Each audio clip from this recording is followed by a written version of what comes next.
பொதுவாக பார்க்கும் போது ஒரு மிதமான எல்னினோ நிலைமை வளர்ந்துள்ளது. எவ்வாறாயினும் இது ஒரு மிக வலுவான எல்னினோ நிலைமையாக மாறுவதற்கு சுமார் 63% சாத்தியக்கூறுகள் இருப்பதாக நாங்கள் முன்பு கூறினோம். ஆனால் இப்போது அக்டோபர் மாதம் முதல் டிசம்பர் மாதம் வரையிலான காலப்பகுதியில் இது மிக வலுவான ஒரு எல்னினோ நிலைமையாக மாறுவதற்கு சாத்தியக்கூறு 81% வரை அதிகரித்துள்ளதாக உலகளாவிய முன்னறிவிப்பு நிறுவனங்கள் கணித்துள்ளன.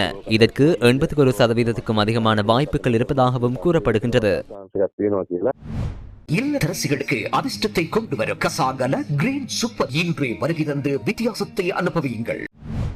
எல்னினோ நிலைமையின் தாக்கம் தற்போது நாட்டின் வானிலையில் தாக்கத்தை ஏற்படுத்தியுள்ளதாகவும் அவர் தெரிவித்தார். இதற்கமைய தென்மேற்கு பருவமழை குறைந்து உடலில் உணரப்படும் வெப்பநிலையின் அளவு அதிகரித்துள்ளதாக பணிப்பாளர் நாயகம் மேலும் குறிப்பிட்டுள்ளார்.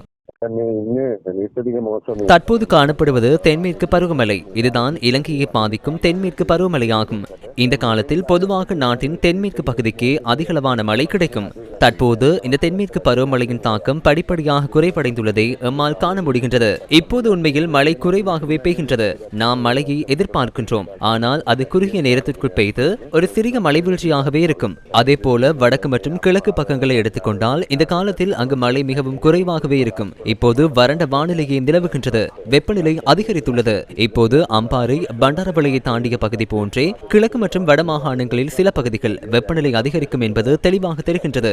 மழை குறைவாகவே உள்ளது. எனவே ஆகஸ்ட் மாதம் அளவில் இது மேலும் தீவிரமடைந்து அதிகரித்த வெப்பநிலை உணரப்படும் ஒரு நிலைமை ஏற்படும் என்றே நாம் எதிர்பார்க்கின்றோம். அத்துடன் செப்டம்பர் மாதத்தின் முதல் 2 வாரங்களிலும் மழை குறைவாகவே இருக்கும் என எதிர்பார்க்கின்றோம். செப்டம்பர் மாதத்தின் இறுதி பகுதியில் ஓரளவுக்கு மழையை எதிர்பார்க்கின்றோம். ஆனால் அக்டோபர் மற்றும் நவம்பர் மாதங்களில் மழை வீழ்ச்சி அதிகரிக்கும் என்றே நாம் எதிர்பார்க்கின்றோம். அதனுடன் சேர்ந்து வரும் குறுகிய கால இந்திய பெருங்கடல் இருமுனைவு நேர்மறையான பெருமதியை அடையும் எனவும் எதிர்வு கூறப்படுகின்றது.